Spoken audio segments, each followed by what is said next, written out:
Good evening, everyone. My name is Annie Weaver, and I will be moderating the forum tonight. Two of the six candidates for the Fowlerville Community School Board are with us tonight, and it's my honor to introduce them. We have Susan Charron and Bob Hinton. Listeners need to know that all candidates were invited to participate in this verbal question and answer format and are also invited to complete written answers in Vote 411 so that voters can go there to get even more information. So thank you, candidates, for participating in this forum. So we are now ready for opening statements that can last up to 1 minute each. So candidate Charron, we would like to begin with you. Sure. My name is Susan Charron. I'm Susan Spagnola Charron. I was raised in Livingston County. My family's history goes back almost 100 years here.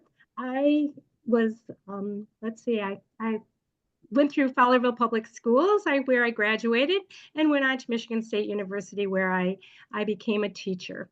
I moved away for a while, but then chose to return back to the area with my own children and have them enroll in Fowlerville Community Schools. And I got the job of my dreams as a teacher. I retired during COVID. I had decided before COVID hit, and I was kind of sad, and I saw they needed school board members and thought my passion for education, my heart for students would be a good fit. So 4 years ago, I put my name in the hat and was elected, and I've been proud to serve my community. Thank you. Oops, Hinton, now your turn. Hi, my name's Bob Hinton. I'm originally from Cleveland, Ohio. I moved to Brighton, Michigan at a young age, and I graduated from Brighton High School. Joined the Navy after high school. After that, I came back to Brighton and went to Michigan Institute of Aeronautics and became a licensed aircraft mechanic. I'm married with two kids. One kid is in the Navy himself, and the other one is a CPS agent with the state of Michigan. We've lived in Fowlerville for 26 years. I am very involved in the community. I love this community. I think I love it more than Brighton, but don't tell Brighton that. I was past village president, was on the planning commission, and has spent the last 4 years on this school board, which I think has been very rewarding, and I thoroughly enjoy it. Okay, thank you very much. So it's time to begin answering questions from the community, and we will rotate the order of the candidate responses. So we will start with candidate Charron for the first question. So the first question is, what are your reasons for seeking a position on the board or seeking re-election to the board? Tell us a little bit about yourself, your background, and your experience and your connection or interest to the Fowlerville Community Schools. Well, I think I covered a little bit of it before, but being an educator, I have a heart for education. I have a heart for Fowlerville Community Schools, and I have the experience with both classroom teaching time, and I do have a master's degree in school administration. I believe that the combination of my teaching experience, my knowledge of the community, the people of the community, what goes on in the classroom, gives me an ability to be an asset to the board, to actually, help come up with curriculum changes that we've made. We've implemented a time where we were able to meet with community members and share thoughts and ideas at a coffee type atmosphere. I was able to really bring to light the need for art back into our elementary. And I saw that, people responded to that. It's been very positive. We're thrilled to have a new school on the horizon, ready to open in January. And I'm just really proud to be part of that and know that my expertise has been able to contribute to the many decisions that our board has made over the last 3.5 years, 3 3/4 years. So again, proud to have served. Thank you. Candidate Hinton, it's your turn. Yeah, so for me, 4 years ago, I did this forum, and I think it was asked the same question. My answer was, I really didn't know why I feel the need to do this.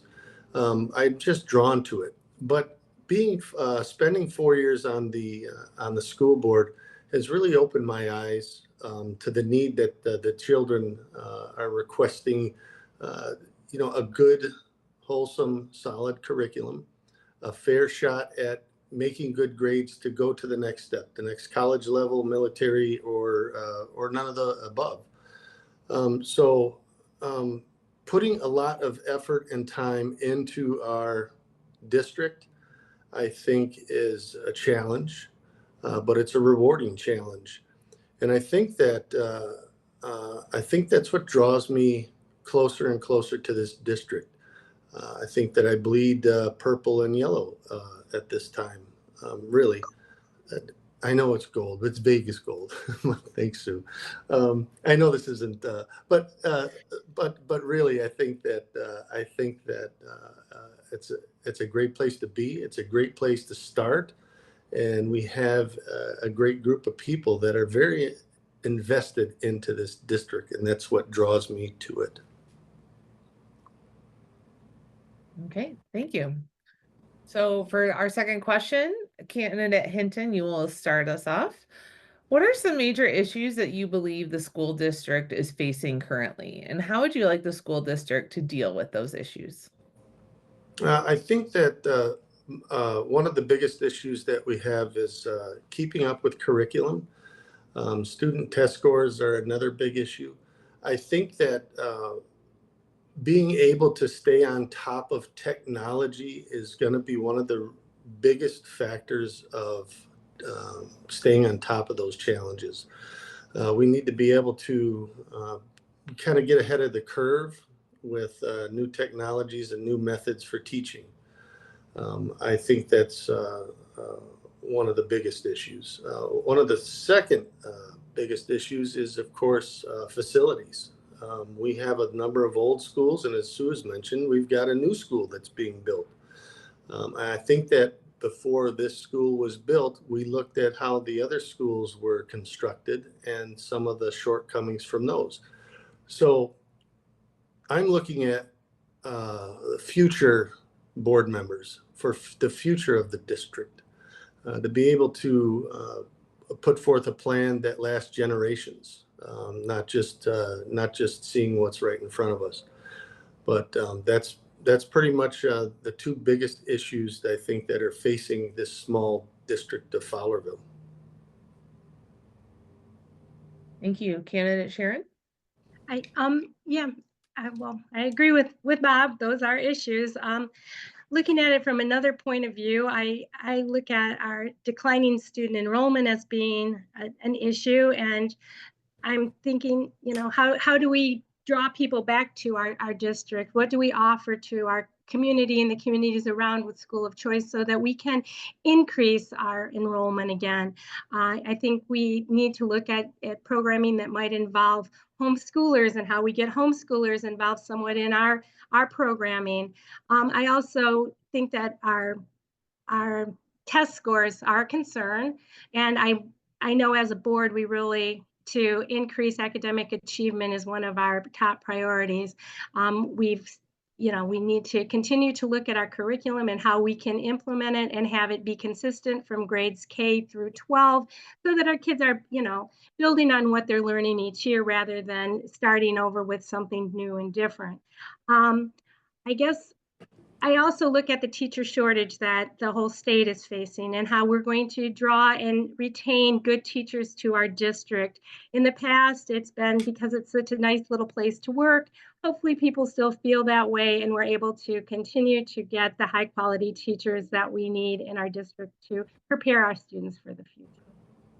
Yeah. Thank you very much. Thank you. For question 3, candidate Charron, you'll start us. District is only effective if it serves all constituents. What specific steps would you take to ensure that our students from poverty, students of color and diverse backgrounds, English language learners, homeless students, students with special needs, as well as students who identify as LGBTQ+ benefit from instruction opportunities? Well, I believe that all of our students need to be treated equally. It doesn't mean that it's the same prescription for each and every student. We need to have the relationships that it's going to take between the students, the families, and the school, so that we can have people come to us, and so we even know what their needs might be. You know, everything that you mentioned, those are very, you know, specific needs. And so again, it's being aware of what's going on, providing opportunities for students of all, you know, marginalized status to be able to become involved within the district. We want to have clubs. We want to have, I guess, parent teacher kind of interactions that are positive.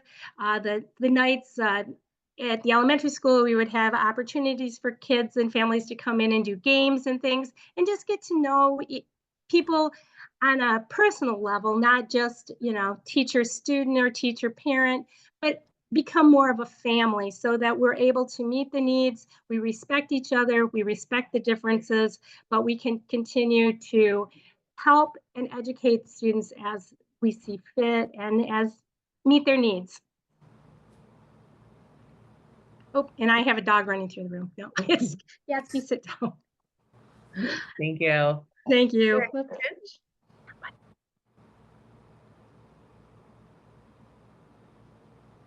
I'm sorry, did you ask me to answer? I did. Sorry. Go ahead. Sorry. No, that's fine. Yeah. So I think one of the things that I do that I reach out to other groups, you know, I'm part of the VFW, I'm part of the American Legion.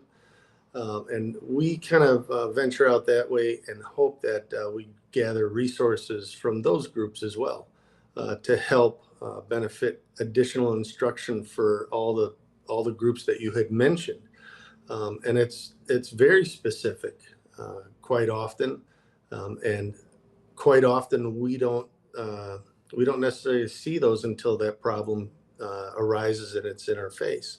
And we have to be able to adjust to it so that the students feel welcome, the students feel needed, and the students are able to acquire something from what we offer them, specifically from the school district. But we also leverage the other groups as well, and specifically in those other extracurricular activities that Sue had mentioned as well too, you know, clubs and all of that you know, are able to get students of similar backgrounds and similar needs together to be able to communicate that to us as a whole. Thank you.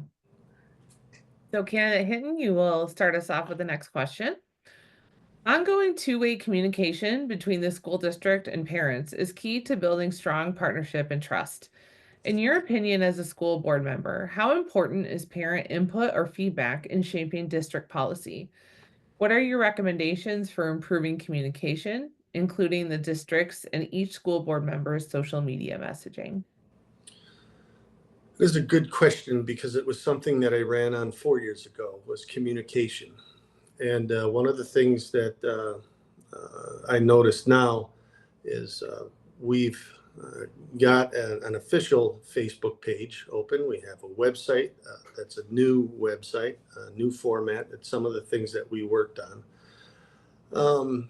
So building a strong partnership with parents in the district, that sometimes can be difficult because the parents need to know where to find the information. And one of the things I've done is that we have a couple parent groups on Facebook, and I'll take screenshots of parents that ask for, you know, when's homecoming? Do we know the parade route? And we'll send that to our IT director so that he can update the website accordingly. You know, it's kind of like we're beta testing it, and we're getting feedback. So it's a good test to see how people don't know where to find things on our social media and our websites, and we're always trying to prove that.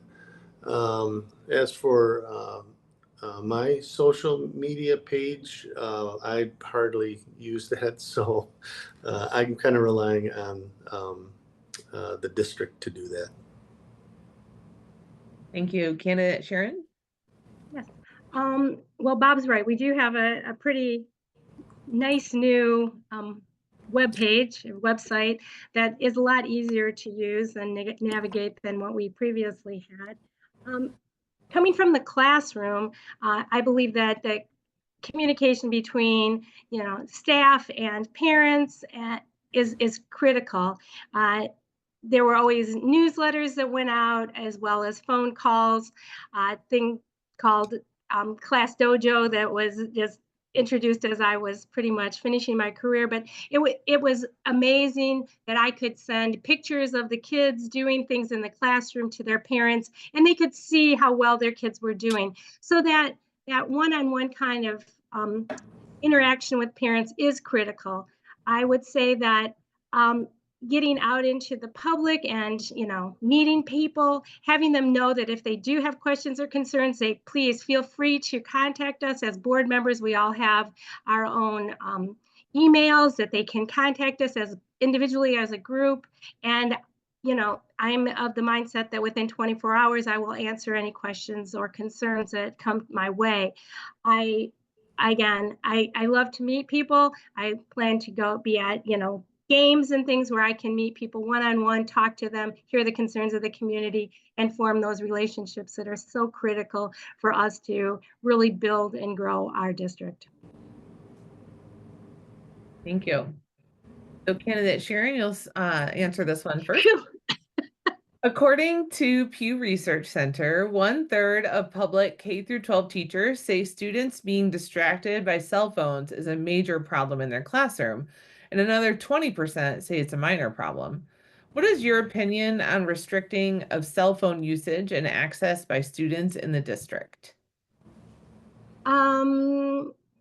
Well, I'm again going to probably refer back to my experience as an elementary teacher, and more kids were starting to get cell phones in 3rd, 4th grades, and it was a distraction for them. You would find that the kids would use their phones almost, to take pictures on the playground, things that weren't really allowed. So at my last year of teaching, it was required that the teachers had a safe place in their classroom where our students would drop their phones.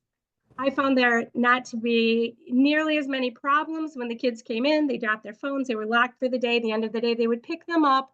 They, could use them on their way home, I guess, or whatever they did need them for, but they were kept safe. I knew that they weren't using their phones to take pictures somewhere inappropriately or text a parent at a time where it probably would have been more beneficial for the teacher or another staff member to know what was happening and refer it to the office to where a phone call could be made to a parent, and the parent would hear from an adult rather than their child about something that had just happened. I do think they can be distracting and I'm sure at the high school, I can't even imagine. Those kids are so good on the phone that I think just having them out of sight for a while during class time is appropriate. Thank you. Candidate Hinton? So Annie, I probably won't take up all this time because I've sent a couple news articles to my fellow board members.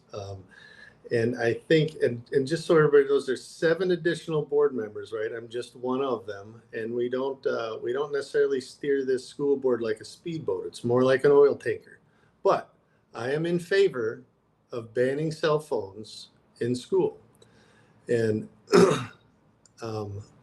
there's a couple things that happen in other school districts that do that. The first thing that happens is bullying goes down dramatically. The other thing is girls start participating in school more. And that's all I have to say. That's actually my hotel phone that's ringing. I muted all my other ones, Annie. Well, you can do it the best. That's but, yeah. So yes, I am in favor of banning phones in the correct way. And it's not like I mean, I've researched lots of other school districts that do this that had success. Others didn't have success.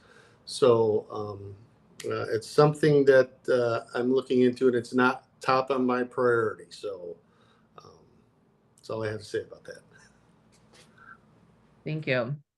So candidate Hinton, you'll start us off with this next question. So, according to the CDC, 1 in 3 high school students have experienced persistent feelings of sadness and hopelessness, and 1 in 6 have considered suicide. How can the district effectively address the declining mental health of students who are struggling with these serious issues? That's an even better question than the other one. It's a difficult topic. One, because we're supposed to be here to educate the students. Slowly but surely, we're now becoming, psychologists or mental health professionals, on site, and it's a huge topic. So I think the first thing that the schools need to do is recognize it first and foremost. I said I'm part of the American Legion, and we always, see the 22 plus, suicides a day from veterans. So it's an ongoing crisis, not just with students or veterans. I think it's across the board, but specifically with the schools. I think first we have to recognize that, and then we have to get, I don't want to say data, because sometimes it has to be a quick reaction to that. I think that one, identifying; second, having policies and procedures in place so that everybody knows what to do when we identify a kid that has a mental challenge. So I think those are the two things that would benefit us. Thank you, candidate Charron.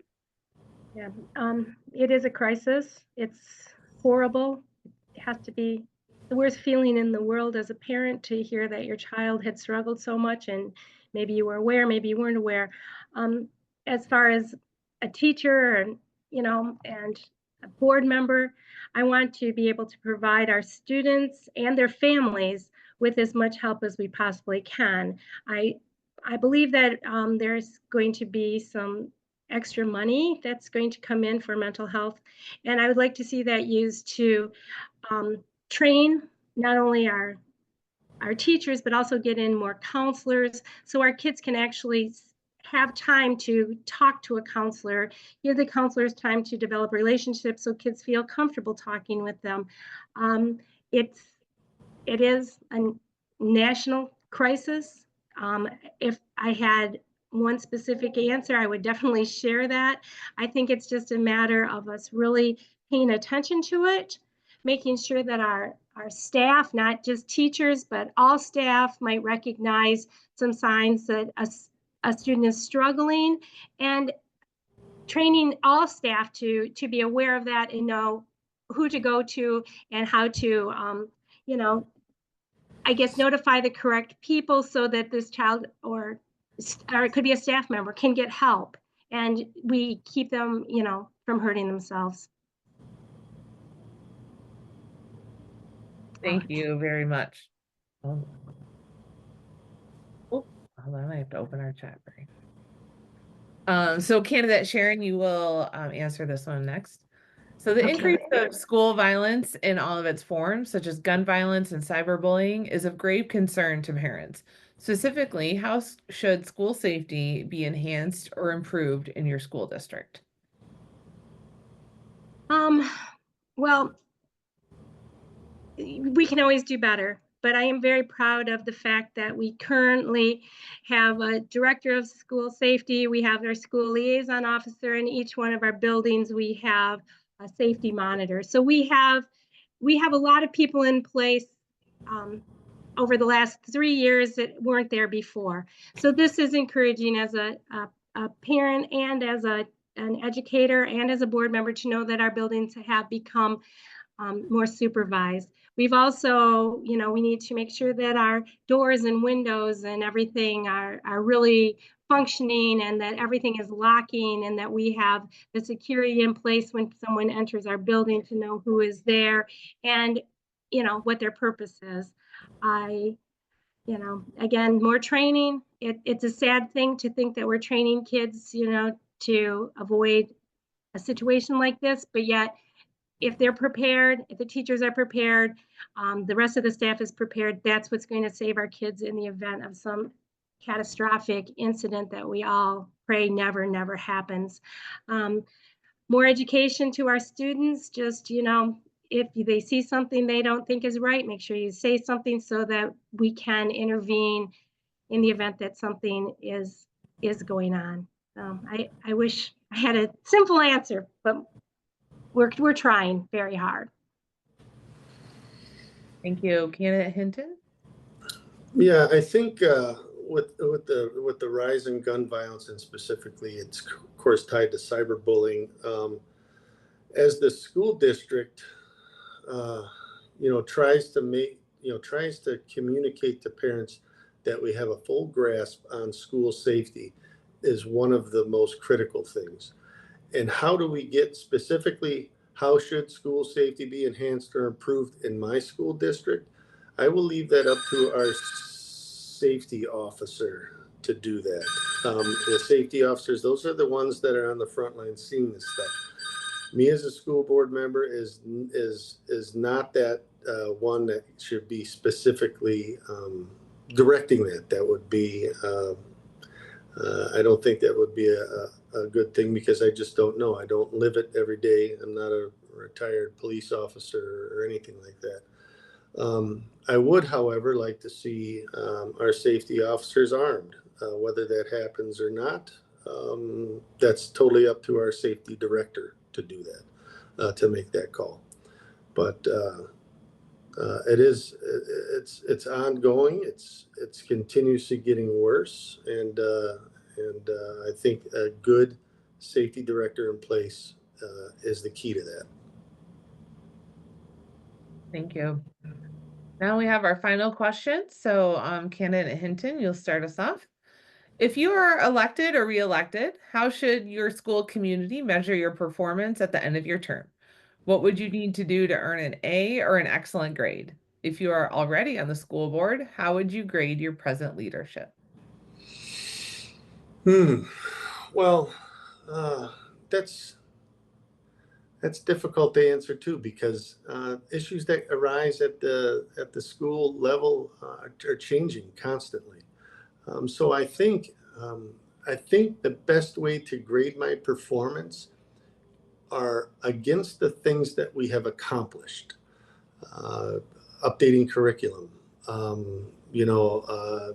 bringing further communication to the parents via website and social media, building a new school, things like that. One of the things that I'd like to do in these, next 4 years, should I get reelected, is, enhance on the policies that we had updated. That was another thing that we had done, was updated our out-of-date policies, but put procedures to the policies so that everybody knows clearly what to do in most situations. I say most because quite often new situations arise. But I think seeing the good things that we had done and grading my performance on those is a good benchmark on my leadership ability. Thank you. Candidate Charron? Well, hoping that I get reelected, because I really want to see through some of the things that we've started already and are looking good. Our change of curriculum is amazing. I'm seeing I guess a revitalization of the elementary teachers. They're excited, they're seeing progress, and I'm happy to see what's happening for our kids, because that's where it really is at. Again, our new building, all the things that I mentioned earlier are wonderful, and superficially you can see what we've done. It looks good. I would like, at the end of 4 years, I'd say if we can look at our test scores, we see that we're starting to make progress. That's definitely something that we could measure our performance on, because we're part of that curriculum. We aren't all of it. It takes a team. It takes the teachers. It takes the administration, students. It takes the parents for us to really make these accomplishments. But better test scores would be amazing. I'd also, if we can see an improvement in our declining enrollment, another very tangible thing that we could look at to say, yes, the things that we're doing and implementing are really making a difference for our students. It's really bringing people in who are saying, we want to be part of that. They know what they're doing, they care what they're doing, and kids are where it's at. So. Thank you very much. So now it's time for the closing statements that can last up to 90 seconds each. We will begin with candidate Charron. Okay, well, I just thank you for this opportunity to share. As you can probably tell, I get very passionate about education. My heart is with the kids and the students of our district. I want Fowlerville to be one of those come-to districts. I think Bob has said it before, a destination district where we don't have students leaving our district to go other places in Livingston County and beyond, but we have people coming to Fowlerville because we are offering such a wonderful educational opportunity for our students. And also, the school is the heart of many families as well, and we want families to be welcome here. Families of all different, shapes, sizes, beliefs. We want it to be a welcoming place. It's small town feel where you can come with your family. We have one campus with all the schools. People can, drop off their older kids, pick up their younger kids. Kids are involved in their extracurricular activities, and it's not spread from one end of the city to the other. I just think I would like people in Fowlerville to have the same wonderful educational experience that I had growing up here, feel the warmth of the village and the caring of the teachers, the staff, and the members of the school board, because we have a pretty amazing school board right now, and I'd like to see us all continue on in our quest. Thank you. Now, Thank you. candidate Hinton, it's time for your closing statement. Yeah, I'd like to reiterate too, thanks again for hosting this League of Women Voters. It's certainly great to see the questions that the community has for us. I think that's one of the biggest things to see. Of course, when you're done saying, why am I doing this, right? And all those questions kind of reflect on that. It's a big task. It's not something that I take lightly. I take it very seriously. I listen to all sides. Doesn't mean that I do what everybody wants me to do, right? I'm elected because of who I am. I do want to see Fowlerville be known as a powerhouse for academics. I want other school districts to scratch their head and say, how come Fowlerville's doing that? Or how did Fowlerville do that? I think that we have the right size district to do that. And as Sue had mentioned, with the decrease in, with the decline in student population here in Fowlerville, I think we could turn that around. And that's going to be a good indicator of how well we're educating kids and how well they're receiving that, meaning they're going to want to be very much involved with it and excited to be here at Fowlerville. So I think hopefully if I'm reelected, the next 4 years will magnify that. Thank you very much. So huge thank you to each of you for participating in this very valuable session tonight. On behalf of the League of Women Voters of Livingston County, Ellen Lafferty will now provide a closing statement. Thanks, everybody. The League thanks the candidates for participating in this afternoon's forum, and to the League volunteers who assisted in this forum's development. A huge thank you to the Howell Carnegie Library for providing the technical support. All of our forums will be available for streaming on the League of Women Voters of Livingston County's Facebook, our website, and our YouTube channel. You can also review these candidates' forums when you go to the League's online voter guide, vote411.org. The League of Women Voters reserves the right to publicize the forum and may, at their option, invite the media or some other entity not associated with any of the candidates or their campaigns to provide radio or other coverage of the forum. Copyright ownership of the tapes or transcripts resides with the League. Absentee ballots, mine came in the mail today. They became available on September 26th. The same day that Vote 411, the League's online voter guide, was published and is now live. A printed copy of the voter guide from the state level and national is currently available at all public libraries in Livingston County. Early voting begins October 26th through November 3rd, and you can find your voting precinct at the Michigan Secretary of State website. The general election is Tuesday, November 5th.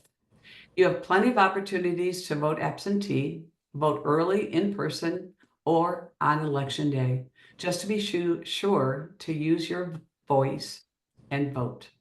Thank you.